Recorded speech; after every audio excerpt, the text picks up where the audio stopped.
1. कन्या राशीतील लोकांनी भगवान शंकराला मालपुआ अर्पण करावा, तुमच्या सर्व इच्छा पूर्ण होतील.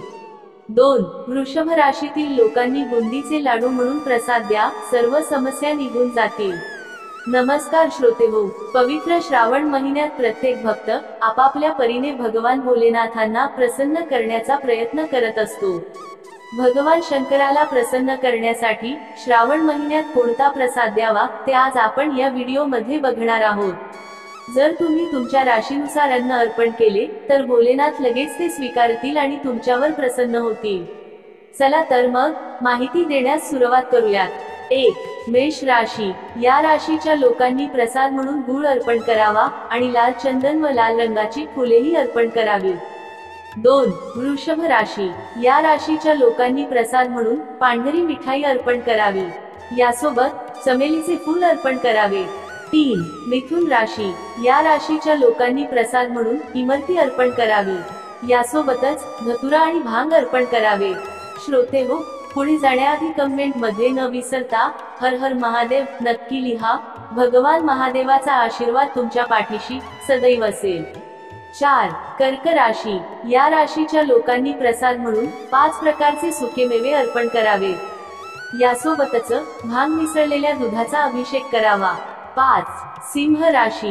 या राशीच्या लोकांनी शिवाला प्रसाद म्हणून खीर अर्पण करावी, यासोबतच लाल रंगाची कणेरची फुले अर्पण करावी. 6. कन्या राशी. या राशीच्या लोकांनी भगवान शंकराला प्रसाद म्हणून मालपुआ अर्पण करावा, यासोबत बेलपत्र, धतुरा, भांग इत्यादींचा शृंगार करावा. 7. तुळ राशी. या राशीच्या लोकांनी प्रसाद म्हणून दूध आणि साखरेची मिठाई द्यावी, यासोबतच साखर मिश्रित दुधाचा अभिषेक करावा. 8. वृश्चिक राशी. या राशीच्या लोकांनी प्रसाद म्हणून बुंदीचे लाडू अर्पण करावेत, यासोबतच गुलाबाची फुले आणि बिल्वाची पाने अर्पण करा.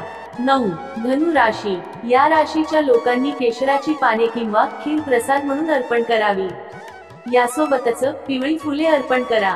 10. मकर राशी.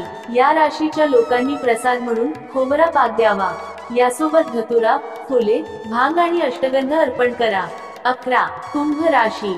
या राशीच्या लोकांनी प्रसाद म्हणून गुलगुले पुरी अर्पण करावी, यासोबतच उसाच्या रसाचा अभिषेक करावा. 12. मीन राशी.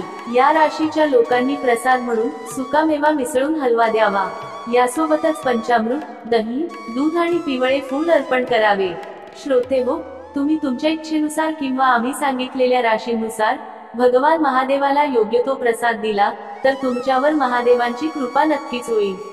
आशा आहे की तुम्हाला ही माहिती नक्कीच आवडली असेल. तसे असल्यास या व्हिडिओ लाईक करून चॅनेलला सबस्क्राईब न विसरता करा. धन्यवाद.